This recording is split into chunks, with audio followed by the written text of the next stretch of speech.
Ну, önüne agitator. Bilireydi. Ну, солайже. Qanday?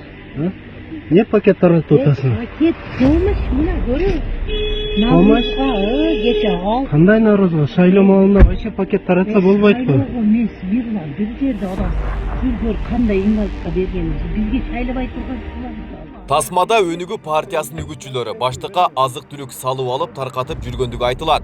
Ал эми баштык таратып жүргөндөр Норуз майрамына карата аз камсыз болгон үй бүлөлөргө берип жүргөндүгүн айтып, шайлоого эч кандай тиешеси жок экендигин билдиришкен. Кошуна болбой, ушундай акмакчылык кыласыңарбы? Бардыңарга айтылды го, бул шайлоодо пул таратканда эле алганда эле кармалат. Жооп берет мыйзам боюнча.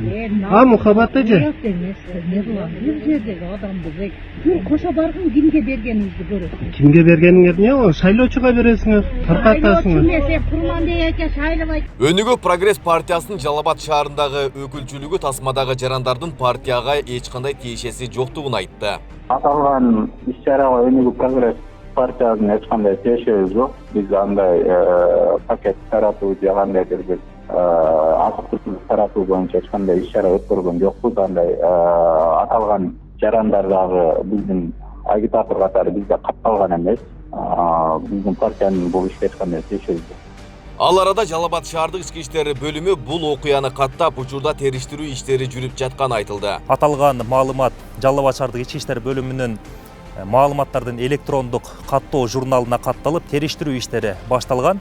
Териштирүү иштеринин жүрүшүндө Жалал Абад шаарынын Курманбек кичи шаарчасынын 1969 жылы туулган тургуну көрсөтмө берип, ал өзүнүн көрсөтмөсүндө өзүнүн эки таанышы менен биргеликте Курманбек аймагында Курманбек кичи шаарчасында жашаган жакыр үй бүлөлөргө жана ошондой эле мүмкүнчүлүгү чектелген жарандарга колдоо көрсөтүү максатында азык түлүк берүү үчүн акча чогултушкандыгын жана ортодо топтолгон акча каражатына азык түлүк сатып алышып, ошол азык түлүктү мүмкүнчүлүгү чектелген жарандарга жана жакыр жашаган үй бүлөлөргө берүү максатында бара жатканда ошол жерден жолдон бирөө телефонуна тартып алгандыгын билдирген. Азыркы учурда бул материал боюнча териштирүү тактоо иштери мындан ары да улантылып жатат. Азырынча аймактык шайлоо комиссиясына бул боюнча эч кандай арыз даттануулар келген эмес. Ал эми аталган партиянын тиешеси болгон учурда тийиштүү чаралар көрүлөрүн БШКнын Жалал Абад шаарындагы өкүлү билдирди.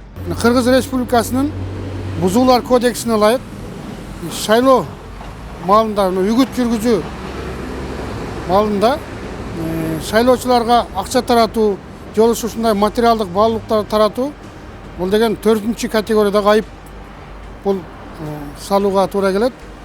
Башкача айтканда 180 миңден 220 миң сомго чейин айып пул салынат. Бүгүнкүгө чейин биздин аймактык шайлоо комиссиясына мындай акча таратуу үгүт маселеси боюнча арыз келип каттала элек. Эгерде катталса ыкчам чара көрүү тобу аймактык шайлоо комиссиясында укук коргоо органдары бар, мыйзам чегинде чараларды көрөт.